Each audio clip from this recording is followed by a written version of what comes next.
एकादशी पूरे साल में 2 बार आती है। एक श्रावण के महीने में आती है, दूसरी कोषाधिक्रम में आती है। जिस नारी को संतान नहीं हो रही हो, बहुत प्रयास कर लिया हो, पुत्रदा एकादशी पूरे साल में 2 बार आती है। एक श्रावण के महीने में आती है, दूसरी कोषाधिक्रम में आती है। पुत्रदा एकादशी होती है, ये संतान की वृद्धि करने वाली है। शंकर जी के मंदिर में जाकर, भगवान शिव के मंदिर में पूजन करके घी का 1 कटोरी में घी और 1 कटोरी में खीर शंकर के सामने रख देते हैं। भगवान शंकर के मंदिर पर चौखट पर घी का दिया लगा देते हैं। शंकर जी की चढ़ी हुई 1 बेलपत्र साथ में रखें और 1 बेलपत्र को उठाकर शंकर जी के मंदिर की चौखट पे ही बैठकर चबा चबा कर खा लेते हैं। जो 1 बेलपत्र लेकर आए हैं वो अपने पति को खिला देते हैं। कहते हैं पुत्रदा एकादशी के दिन ये कर लेने पर संतान की प्राप्ति हो जाती है, पुत्र की प्राप्ति हो जाती है। महापुराण की कथा कहती है, आप अगर विश्वास रखे हो, सफेद आंकड़े की जड़, जिस नारी का संतान नहीं हो, गर्भ नहीं ठहरा हो, सफेद आंकड़े की जड़, जिस देव अधिदेव महादेव की कथा जिस तुम्बरुका जी ने श्रवण कराई है, शंकर भगवान जिनके सामने बैठकर शिव पुराण की कथा सुन रहे हैं, उन तुम्बरुका जी का नाम लेकर शिवलिंग पे से 21 बार घुमाकर मंदिर में ही कमर पर 7वें दिन रजस्वला धर्म के जो बांध लेता है और 1 पीपल का पत्ता अवधूतेश्वर महादेव का नाम लेकर शंकर पर चढ़ाकर उसको गाय के दूध में उकाल कर रात्रि को दोनों पति पत्नी अगर पीकर सोते हैं, 3 महीने में भगवान भोलेनाथ उसकी गोद भर देते हैं। ये शिव कथा। शंकर देता जरूर है। अच्छा, संतान नहीं हो, किसी नारी की गोद अगर, स्त्री की गोद अगर खाली रह जाए तो भी दुख होता है उसको कि मेरे घर में औलाद नहीं, संतान नहीं। हम कई बार कहे, आज फिर कहते हैं, ये टेस्ट भी बाद में कराना, सारी जांचें बाद में कराना। एक बार शंकर का भजन कर कर देखना। पिछले वर्ष कथा में तुमरुका जी की जो कथा कही थी, यूट्यूब पर डली हुई थी, अगर आप लोगों ने नहीं सुनी हो तो उसको निकालना यूट्यूब पर। श्री तुमरुका शिव महापुराण की कथा हमने कही थी, तुमरुका जी का व्याख्यान, उसमें वर्णन किया था। सब जगह से अगर हार जाओ और सारे रिपोर्ट आपकी आपने सब दूर दिखा ली, तो एक बार शंकर पर भरोसा कर कर तुमरुका जी का नाम लेकर सफेद आंकड़े की जड़ को शिव जी पे से रजस्वला धर्म के 7वें दिन 21 बार घुमा लो, नाम गोत्र बोलकर कमर में लाल धागे में बांध लो, पीपल के पत्ते शिव जी को चढ़ाओ, उठाकर लाओ, उस 1 पत्ते को रात्रि को गाय के दूध में उकालो और उस दूध को दोनों पति पत्नी पियो। साथ रहिए, समय आएगा, बाबा चाहेगा तो 3 या 4 महीने में गर्भ ठहर ही जाएगा। सारे डॉक्टर को दिखा लिया अपनी जगह, टेस्ट भी करवा लिया अपनी जगह, पर एक बार प्रयोग, और वो विश्वास रखकर करना पड़ेगा। शंकर पर जो भी कार्य कर रहे हो आप, जो उपाय कर रहे हो आप, शिव का स्मरण कर, भगवान पर अगर विश्वास रखोगे, भरोसो दृढ़ इन चरणन कहो, श्री वल्लभ नख चंद्र छटा बिन सब जगमा ही अंधेरो। अगर भरोसा है तो शंकर है, और भरोसा नहीं तो शिव कहां से। विश्वास लेकर अगर आए हो तो काम तो होगा। ये लोग काशी से आए हुए हैं, विश्वास लेकर ही तो आए होंगे कि हम जाएंगे शंकर की कथा में तो बाबा कृपा जरूर करेगा। कई लोग यहाँ पर बैठे हुए हैं जो विश्वास लेकर आए हुए हैं, दूर दूर से आए हुए हैं, केवल विश्वास लेकर कि भगवान कृपा करेगा किसी न किसी रूप में, मुझे विश्वास है कि बाबा मेरी सुनेगा। और फिर कहता हूँ, कथा में अगर आपने मन लगा लिया, भले टीवी चैनल के माध्यम से श्रवण कर रहे हो, भले मोबाइल के माध्यम से श्रवण कर रहे हो, भले पंडाल में सुन रहे हो, बाबा से अगर दिल से आपने अगर कह दिया तो 3 महीना बहुत होता है सब कामना पूरी होने के लिए। मेरा बाबा आपको कुछ ना कुछ दे ही देता है, बस आपकी रुचि के अनुसार सुख प्रदान कर ही देता है। भगवान कृष्ण की 16,108 रानियां थी। कितनी रानियां? जम के बोलो जरा। 16,108 8 और 16,108 रानियां होने पर भी भगवान कृष्ण के यहाँ जब औलाद नहीं हुई तब भगवान कृष्ण ने अपने गुरु गर्गाचार्य बाबा को बुलवाया और द्वारकापुरी में बुलवा कर पूछा, गुरुदेव मेरी 16,108 रानियों से औलाद नहीं होती, संतान नहीं होती, मैं क्या करूं? गर्गाचार्य बाबा ने कहा, तुम चिंता मत करो, पार्थिव शिवलिंग का निर्माण करो। शंकर भगवान के शिवलिंग का निर्माण कर कर एक एक रानी के साथ में 11-11 दिन तक बैठकर शिव जी का अभिषेक करो। और पार्थिव शिवलिंग का निर्माण गर्गाचार्य बाबा के कहने पर भगवान कृष्ण ने करा। एक एक रानी के साथ में 11-11 दिन तक भगवान शिव का अभिषेक करा। तब भगवान शंकर प्रकट हो गए और शिव जी प्रकट होकर बोले, कन्हैया मांगो तुम्हें क्या चाहिए? शंकर भगवान ने जब कहा, कृष्ण बोले मेरे यहाँ औलाद नहीं है। शिव जी ने कहा, क्यों चिंता करते हो? तुमने 11-11 दिन तक एक एक रानी के साथ में बैठकर मेरा अभिषेक करा है। जाओ मैं तुम्हें वर प्रदान करता हूं कि एक एक रानी से तुम्हें 11-11 संतान होगी और 1,77,186 भगवान कृष्ण के बच्चे हुए। ये शंकर जी की कृपा से। अब तुम्हें कितने चाहिए बोलो? भगवान कृष्ण के यहाँ अगर औलाद हुई तो किसकी कृपा से? अरे बोलो, भोले। कौन होगा ऐसा? कितना करुणामय, कितना दयालु, कितना आनंद देने वाला।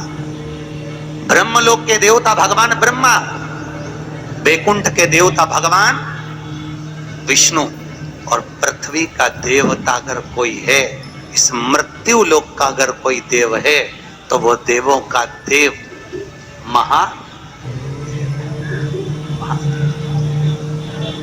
पृथ्वी का देव है, मृत्यु लोक का देव है महादेव। शंकर जी कहते हैं, भले तू ब्रह्मा को भज, चाहे तेरी मर्जी पड़े नारायण को भज, पर मृत्यु लोक का देव तो मैं हूं, पाला तो मुझसे पड़ना है ना, तब निपटूंगा तेरे से। अभी तू जा। फिर पाला कब पड़ता है? जब थोड़ी सी भी दिक्कत आ जाए, परेशानी आ जाए, एक्सीडेंट हो जाए, ब्लड प्रेशर ऊंचा नीचा हो जाए, शुगर बढ़ जाए, अटैक आ जाए, तब सीधे पंडित जी को फोन लगा के बोले महामृत्युंजय का पाठ करा दो। शंकर जी बोले अब आया मेरे पाले में, अब आया, और लगे सब पाठ करने के लिए। भगवान नारायण का अगर विवाह भी कराने वाला कोई है लक्ष्मी से तो वो मेरा शिव ही है। कौन ने कराया था विवाह? शंकर भगवान। क्या नाम है माता लक्ष्मी की, माता जी का? अरे यहीं तो कोई ऊपर बोल रहा था, गुरुजी हमारे गुलबर्गा में तो खूब कथा होती है, आपको मालूम है गुरुजी? खूब कथा हुए हमारे यहाँ, खूब कथा चले। तो हमने कहा अच्छी बात है, बताओ जल्दी से माता लक्ष्मी जी की माँ का नाम क्या? बोलो तो। हर हर महादेव। माता लक्ष्मी की माँ का नाम था ख्याति देवी। क्या नाम था? ख्याति देवी। कितनी लक्ष्मी हुई? अष्टलक्ष्मी। उसमें से नारायण को कितनी लक्ष्मी भी आई? 2 लक्ष्मी। एक माता ख्याति की पुत्री श्री लक्ष्मी और दूसरी समुद्र देवता की बेटी लक्ष्मी महालक्ष्मी। ये 2 लक्ष्मियां भगवान नारायण को भी आई। कौन कौन सी लक्ष्मी भी आई? जम के बोलो। एक श्री लक्ष्मी, कौन है ये? माता ख्याति की बेटी। और दूसरे नंबर पर महालक्ष्मी, कौन है ये? समुद्र देवता की बेटी। अब जिस नारायण भगवान के साथ में मंदिर में लक्ष्मी जी की पूजन करते हो, वो लक्ष्मी इन दोनों में से कौन सी? बोलो जल्दी। महालक्ष्मी तो मात्र 7 दिन तक भगवान नारायण के साथ रुकी थी, और 7 दिन रुकने के बाद में जब श्री लक्ष्मी ने भगवान शिव से जाकर निवेदन करा, भोलेनाथ मेरे प्रभु नारायण का विवाह समुद्र देवता की बेटी महालक्ष्मी के साथ भी हुआ है, आप करुणा करिए। तब भगवान भोलेनाथ ने पार्वती जी का एक मंगल सुमंगल आनंदमय तीज का व्रत बताया। तीज का व्रत जब श्री लक्ष्मी ने करा, वो व्रत आज भी माताएं करती हैं, निमाणी की पूजन करती हैं। आज भी सत्तू बनाती है, और 3 तरह का सत्तू बनता है, आटा का, बेसन का और चावल का। तीनों का अलग अलग प्रमाण है। कल आपको कथा में बताएंगे कि आटे के सत्तू का क्या प्रमाण है, और आपको मालूम हो तो आप हमें बता देना, उसमें कोई दिक्कत वाली बात नहीं हो। और तो कथा तो ऐसी चलेगी, आधी हम बाँचें आधी तुम बाज देना। आटे का सत्तू चने की दाल का सत्तू और चावल का सत्तू, ये तीनों क्यों बनते हैं? और सत्तू भी बनाओ तो चक्की ऐसा बना लो, पर पिंडा बनाना क्यों जरूरी होता है?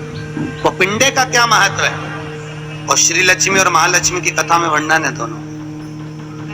वो कथा कल आएगी, उसको अपन कल लेंगे।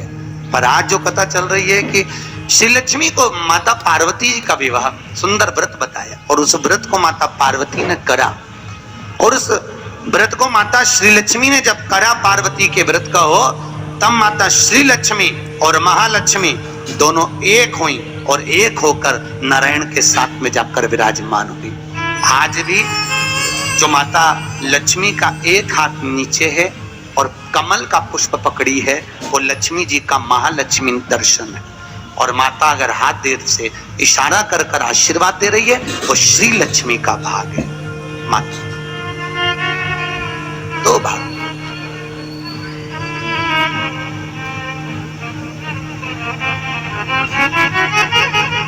दो भाग में आज बाबा भोलेनाथ की कथा कह रही। करुणा सागर भगवान शिव जो आनंद की राशि हैं, मृत्यु लोक का जो देव है महादेव, पृथ्वी पर रहने वाले जीवों को कष्ट ना हो,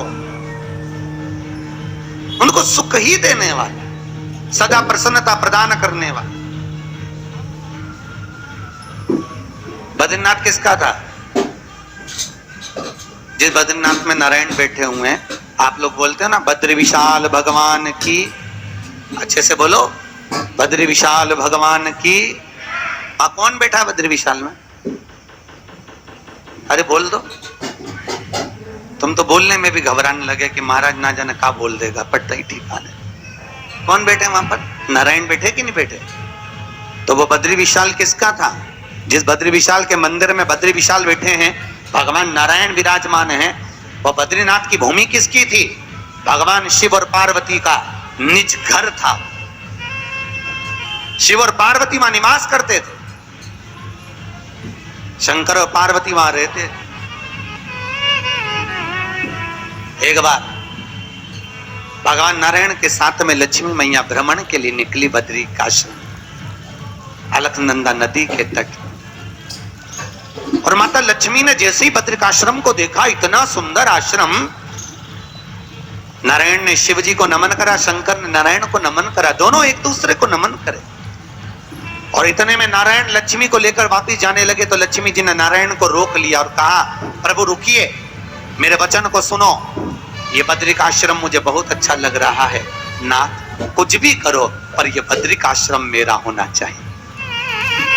भगवान नारायण ने कहा, लक्ष्मी ये कभी नहीं हो सकता, क्योंकि यह शिव का वासा, ये शंकर की जगह, ये भोलेनाथ जी की जगह है।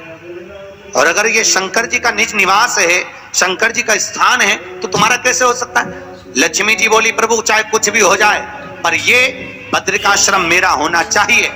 लक्ष्मी जी जिद बैठ गई। होता है अब पत्नी अगर जिद बैठ जाए तो तुम्हें तो मालूम है, आधी रात के मेडिकल खुलवा के बाम की शीशी लेके आए, तो वो तो बद्रिकाश्रम।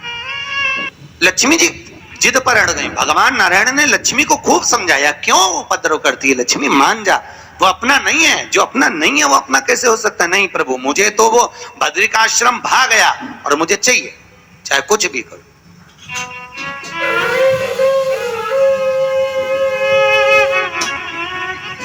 और देखो, अगर भाग्य में है, किस्मत में है, तो जरूर मिलता, जरूर।